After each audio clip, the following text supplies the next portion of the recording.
많은 눈물의 호소들이 있는가 하면은 때로는 시편 즉흥적으로 하나님을 찬양하며 춤을 추는 장면도 나옵니다. 그러기에 인생은 슬픔과 기쁨이 아울러서 사는 것이 우리의 인생들이 아닌가 생각을 합니다. 기쁠 때도 있죠. 제가 국민학교 1학년 때 우등생을 받고 누구한테 제일 먼저 달려와야 되나? 엄마한테 달려간 거죠. 엄마가 잘했다 잘했다 칭찬해 줄 때에 얼마나 기뻤는지 모르죠. 그러나 이렇게 살다가 보면은 막내 여동생이 3살 때 뭣도 모르고 양잿물을 빨래하려고 우리 형수님이 툇마루에 갖다 놓은 걸 마시고 3개월 앓다가 죽는 것을 봤을 때의 인간의 슬픔, 우리 어머니의 우는 거 보고 우리 가족들이 슬퍼하는 걸 보면서 인생은 슬픔과 기쁨을 한꺼번에 나눠가면서 사는 것이 인생이 아닌가. 미국에 유학을 가가지고 나이 어린 소년이 집 생각나지요, 엄마 생각나지요. 부르는 거는 예수를 안 믿으니까 찬송가는 하나도 몰랐기 때문에 그때 부르던 노래는 유행가밖에 없어. 그래서 그 유행가를 부르면서 마음의 위로를 받아보려고 무척 노력을 했죠. 울려고 내가 왔던 거, 웃으려고 왔던 거, 비린내 나는 부둣가에 이슬 맞은 백일홍, 그런 노래가 있었죠. 해는 져서 어두운데 찾아오는 사람 없어, 그런 노래도 있었고요. 나의 살던 고향 꽃피는 동산, 그런 노래를 부르면서 위로를 받으려고 했지만은 그렇게 크게 위로가 안 되지만은 예수 처음 믿고 난 다음에 첫 번째 배운 찬송이 예수로 나의 구주 삼고, 찬송 부르니까 위로가 되는 거예요.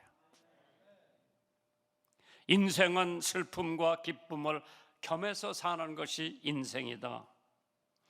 찬송가나 노래는 강장제인 수면제 역할을 한다는 것은 심리학자들이 이미 발표한 사건들입니다.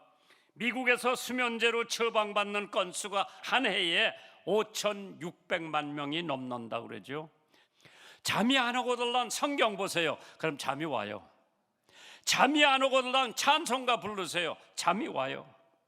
그렇기 때문에 수면제 대신 찬양을 하면서 노래를 하면, 찬양은 신경을 너그럽게 하고, 찬양은 마음을 안정시키고, 찬양은 근심을 덜어주고, 찬양은 불안을 제거해 준다고 그러죠.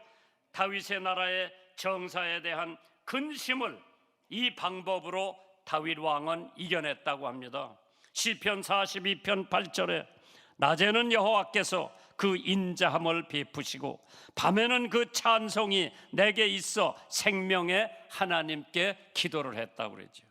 시편 63편 5절에 골수와 기름진 것을 먹음과 같이 내 영혼이 만족할 것이라, 내 입이 기쁨 입술로 주를 찬송하리라. 시편 96편 1절에 새 노래로 여호와께 노래하라. 온 땅이여 여호와께 노래할지어다. 옛날 예수 모를 때는 우리는 헛노래를 노래했죠. 그러나 예수 믿고 난 다음에는 우리에게 새 노래가 생긴 줄 믿으시면 아멘 하시기 바랍니다. 옛날에는 유행가, 슬픈 유행가, 울며 해진 부산항, 영동교, 이슬, 그런 거 부르는데 별로 의미가 없어요. 그러나 내 주로 구주 삼고 성신으로 거듭난, 이 정말 말씀에 중심된 그 노래는 하나님이 기뻐하실 뿐만 아니라 우리들 영혼의 양식이 되는 줄 믿으시면 아멘 하시기 바랍니다. 시편 108편에 하나님이여 내 마음을 증하여 싸우니 내가 노래하며 내 심령으로 찬양하리로다. 비파야 수구마 깰지어다. 내가 새벽을 깨우리다. 찬송을 부르면서 새벽을 깨우는 성도 여러분들 되시기를 주님의 이름으로 축원합니다. 불순항에는 찬송이 없습니다. 무실로에는 대개 음악이 황무합니다. 찬송가를 열심히 부르면 그럴 때마다 성령이 내 마음속에 임하는 줄 믿으시기 바랍니다. 첫째 대목이 어떻게 주님께 찬양할 것인가? How shall I sing unto the Lord? 어떻게? 첫째로 즐거이 찬양을 부르라고 그랬어요. 오늘 본문에 있는 말씀 시편 95편 1절에 오라 우리가 여호와께 노래하며 찬양하며 우리 구원의 반석을 향하여 즐거이 부르라고 그랬어요. 부름받아 나서니 몸 어디든지 가오리다. 악을 골짝 빈들에도 복음 들고 가오리다. 기쁘게 불러야 돼. 즐겁게 불러야 돼요. 왜? 첫째로 예수 그리스도는 우리의 반석이시기 때문에. 반석은 변하지 않아요. 반석은 튼튼해요.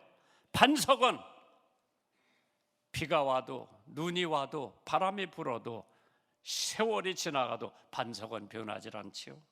고린도전서 10장 4절에 다 같은 신령한 음료를 마셨으니 이는 저희를 따르는 신령한 반석으로부터 마셨음에 그 반석은 곧 그리스도라.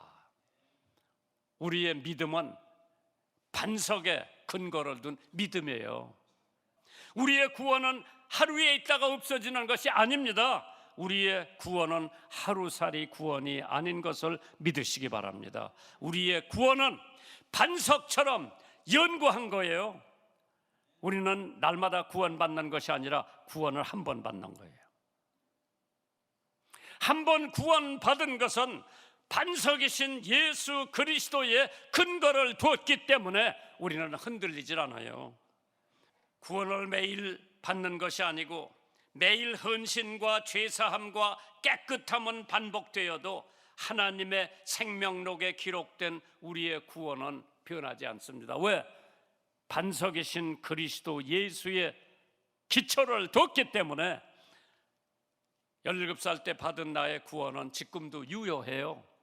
그러나 내가 죄를 범하면 하나님 앞에 회개하고 용서받고, 때로는 내가 세상에 너무 물들었기 때문에 다시 하나님 앞에 헌신하고 하나님 앞에 새로운 것을 깨닫고 내가 잘못된 길을 간다고 하는 것을 회개하고 돌아서죠. 돈 때문에 쫓아다니다가 망한 사람 많고, 직장 때문에, 출세 때문에 쫓아다니다가 망한 사람이 다시 회개하고 돌아오는 것은 있지만은 우리의 구원은 반석이신 예수 그리스도에 근거되어 있기 때문에 구원은 날마다 받는 것이 아니라 한 번 받으면 그것으로 족한 줄 믿으시기 바랍니다. 세상 사람들에게 가장 나약하게 보일지도 모르나 가장 강하게 결코 무너지지 않는 반석은 우리 여호와 예수 그리스도의 반석만이 무너지지 않는 것을 믿으시기 바랍니다. 시편 18편 2절이에요. 여호와는 나의 반석이시요 나의 요새시요 나를 건지시는 자시요 나의 하나님이시요 나의 피할 바위시요 나의 방패시요 나의 구원의 뿌리시요 나의 산성이라고 그랬어요. 하나님이 예수 그리스도를 통해서 내 구원을 그 반석에 세워주신 거예요.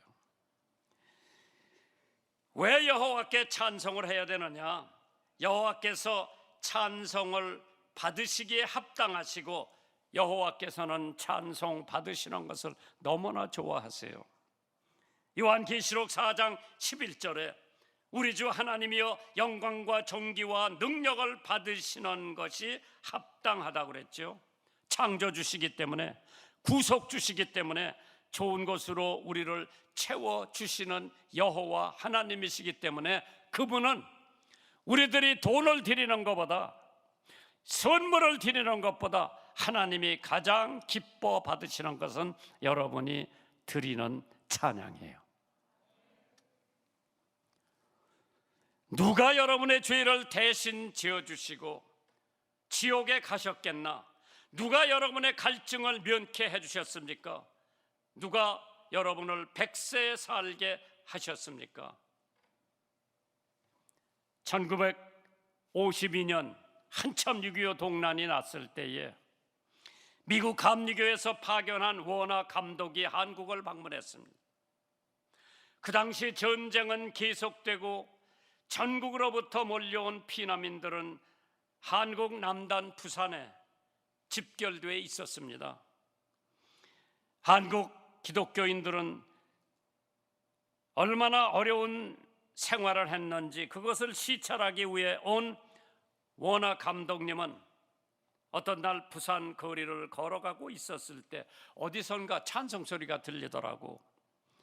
찬송 소리를 따라가 보니까 천막에서 수백 명의 피난민들이 모여서 참 아름다워라 그 찬송을 부르고 있더래요. 아니, 거적대기 깔고 멍석 깔고 예배 드리면서 무슨 세상이 그렇게 아름답겠어요. 그러나 그 찬송을 피난민들이 열심히 부르는 모습을 보고 너무나 감동을 받고 다시 미국에 돌아가서 보스턴 대학에 챗벌에 가서 설교하면서 한국의 피난민들이 찬송 부르는 광경을 얘기해 주면서 미국 사람들의 마음을 동요해서 그때 그 감독을 통해서 한국에 적지 않은 구호 물자가 왔다고 합니다. 그러한 상황에서도 참 아름다워라 주님의 세계는 부를 수 있는 한국 피난민 성도들 한번 생각해 보세요. 여러분은 지금 그거보다 좋은 환경에도 찬송 부르라고 그러면은 혼자 한 목사님이 열심히 여기서 부르는데 나머지는 미지근하게 부르는 사람들이 있는데 같이 열심히 불러보세요. 성령이 역사하실 겁니다. 두 번째로 감사함으로 부르라고 그랬어요. 시편 95편 2절입니다. 우리가 감사함으로 그 앞에 나가며 서로 그를 향하여 즐거이 부를지어다. 감사한 것을 생각하면서 찬양을 하라고 그랬죠. 고린도 전서 15장 57절입니다. 우리 주 예수 그리스도로 말미암아 우리에게 이김을 주시는 승리를 주시는 하나님께 감사하노라. 부모님, 자녀, 직장, 식욕, 친구, 교우, 동료, 나라, 계절 감사할 게 너무 많지요. 그걸 생각하면서 찬양하라고 그랬어요. 괴테가 말하기를 가장 쓸모없는 사람들은 감사할 줄 모르는 사람이라고 그랬어요. 감사는 훌륭한 교양의 열매라고 했죠. 친한 사람 사이에서는 그것을 찾지 못한다. 존슨 바스웰이라고 하는 사람이 즉석의 감사는 가장 유쾌하다. 지체하면 모든 감사가 헛되고 그 명목의 가치가 없어진다고 그랬어요. 하나님께서 이제까지 베푸신 은혜 생각하며 감사하고 말로 표현할 수 없는 하나님의 선물, 구속의 은총 왜 찬양 안 합니까? 기쁨으로 찬양하고 감사함으로 찬양하라고 그랬어요. 오늘 두 번째 대지입니다. 왜 여호와께 찬양해야 하나? Why should we sing unto the Lord? 왜? 첫째로 우리의 구원이시기 때문에 주님은 우리의 구원, our salvation. 시편 95편 3절 대저 여호와는 크신 하나님이시요 모든 신 위에 크신 왕이라다. 왜? 다른 이로서는 구원을 얻을 수 없나니 천하 인간들에게 구원을 주신 그 이름 예수요. 그렇기 때문에 우리는 그분을 찬양해야 되는 의무를 가졌죠. 영국의 유명한 물리학자, 수학자로 만유 인류 법칙을 미적 분호를 발견한 아이색 뉴턴이라고 하는 사람이 노년의 심한 건망증으로서 자기 이름도 잊어버리고 제자들도 분간할 수가 없게 됐다고, 그걸 갖다가 치매라고 그러죠. 그때는 건망증이라고 그래서 깜빡깜빡 잊어버리는데 지금은 그걸 가리켜서 치매라고 그래요. 이런 모습을 본 제자들이 너무나 어이가 없어서 아이색 뉴턴에게 그렇게 다 잊어버리셨다면 남은 것이 뭡니까 하고 물어보자 뉴턴이 그래도 내가 죄인이라는 사실과 예수 그리스도가 내 구주라고 하는 사실을 똑똑히 기억하고 있다고 말씀을 하더래요. 그 정도면 천국에 들어갈 자격이 충분합니다. 천국에는 사실 세상의 것을 아무것도 가져갈 수가 없죠. 다 잊어버리는 것이 잘한 것이고, 천국에 들어가려면 예수 그리스도 구속의 공로 하나만 가지면 천국 들어가요. 오늘 여러분과 나에게도 예수가 우리의 전부가 되기를 주님의 이름으로 축원합니다. 로마서 5장 8절에 우리가 아직 죄인이었을 때에 그리스도께서 우리를 위하여 죽으심으로 하나님께서 우리에게 대한 자기의 사랑을 확증했다고 그랬어요. 왜 우리가 하나님을 찬양해야 되느냐? 왜 우리가 하나님 감사 찬양을 해야 되느냐? 하나님은 위대하시고 하나님은 크신 분이기 때문에 우리는 하나님을 찬양해야 되는 줄 믿으시기를 주님의 이름으로 축원합니다. 주님의 높고 위대하심을 내 영혼이 찬양하네.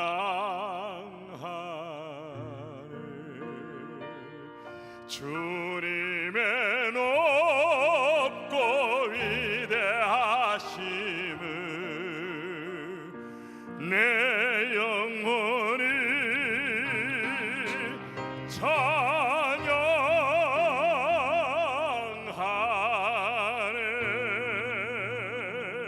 주 하나님 지으신 모든 세계, 지으신 모든 세계 내 마음속에 그리워볼 내 때 마음속에 그리워볼 때 하늘의 별 울려 퍼지는 하늘의 별 울려 퍼지는 내 손 주님의 권능 우주의 찬양, 주님의 권능 우주의 찬네. 주님의 높고 위대하심을 내 영혼이 찬양하네. 주님의 높고 위대하심을 주님의 높고 위대하심을 내 영혼이 찬양하네. 내 영혼이 찬양하네.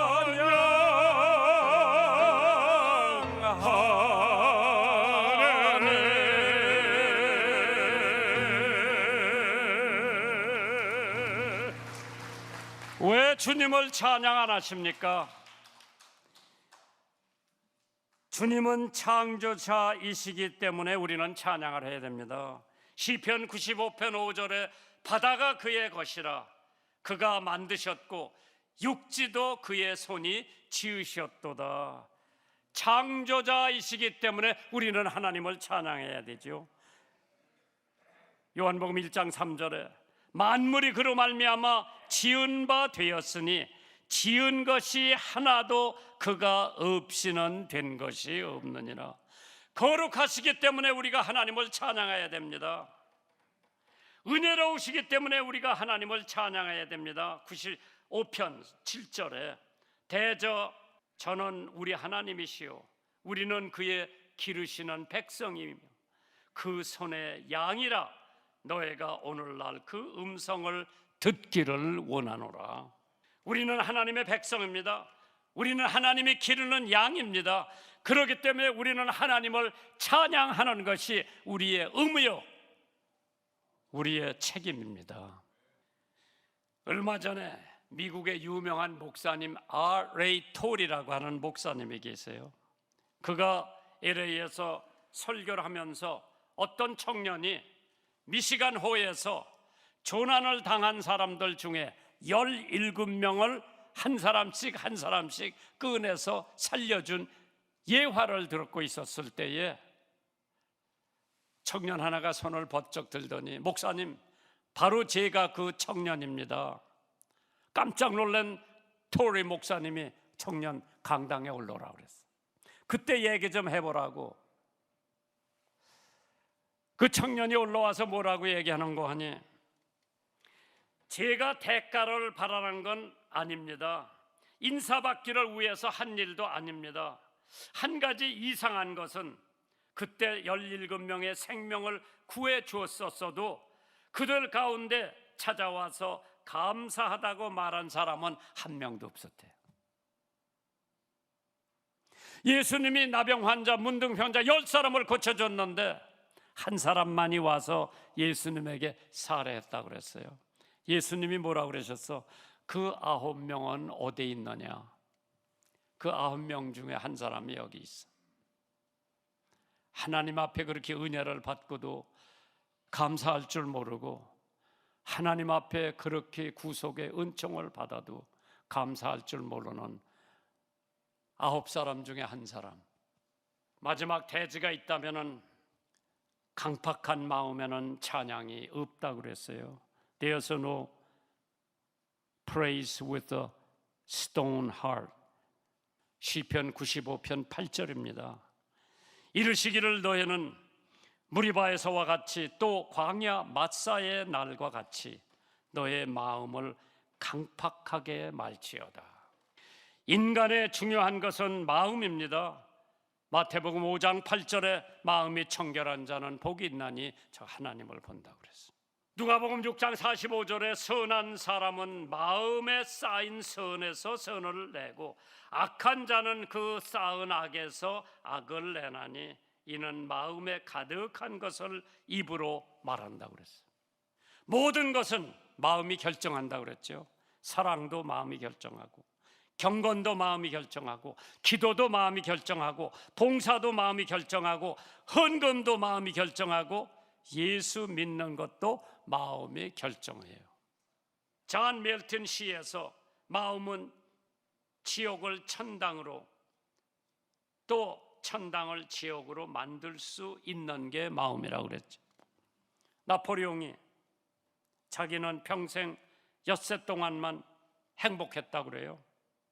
헬런 켈러는 눈도 멀고 귀도 먹고 벙어리의 신세였지만은 나의 일생은 참으로 아름다웠다고 그랬어요.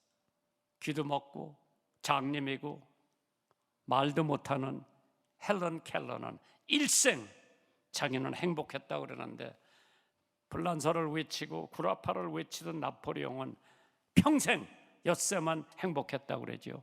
내가 가만히 생각해 봤어. 그 엿새가 아마 결혼할 때 뭐 연애할 때 나라를 해가지고 대관식에서 황제의 관을 쓸 때 아마 며칠만 행복했던 것 같아요. 성경에 그리스도의 마음을 다음과 같이 기록해 놨습니다. 그것은 자기가 없는 마음, 겸손한 마음, 남을 위해 고난을 당하는 마음. 그래서 노력하고 애써봐도 결과는 당연한 실패뿐이지요. 그런데 우리는 하나님께서 내 마음에 보초를 세워달라고 그랬잖아. 나쁜 것이 들어오지 못하게, 사탄이 들어오지 못하게. 그래서 찬송가 189장에 보면 마음에 가득한 의심을 깨치고 지극히 화평한 마음으로 찬송을 부르면 어린 양 예수의 그 피로 속죄함 얻었네. 속죄함 속죄함 주 예수 내 죄를 속했네. 할렐루야. 소리를 합하여 함께 찬송하세. 그 피로 속죄함 얻었네. 거룩한 천국에 올라간 후에도 죄속한 은혜의 찬송을 기쁘게 부르면 어린 양 예수의 그 피로 속죄함 받았네. 우리의 찬양이 우리 일생에 끊어지지 않는 하나님의 은혜와 축복이 넘쳐 여러분들은 이제까지 찬송과 찬미로 하나님 앞에 예배드리지 못했으면 찬송할 때마다 힘차게 찬송하시기를 주님의 이름으로 축원합니다.